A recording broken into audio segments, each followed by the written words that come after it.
शिरोळ तालुका सुजलाम सुफलाम करण्यासाठी जीवनदायी नदी म्हणून ओळखली जाणारी ही पंचगंगा नदी आहे।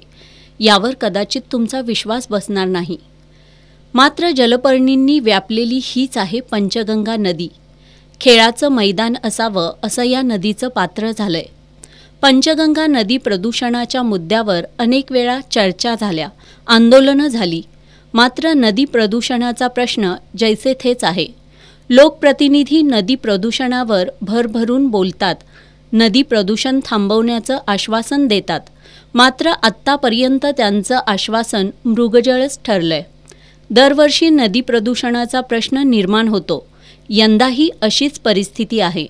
नदी प्रदूषणामुळे जलचर प्राण्यांसह नागरिकांच्याही आरोग्याचा प्रश्न निर्माण झाला असून अनेक वर्षांपासूनची ही समस्या कधी सुटणार हाच खरा प्रश्न आहे।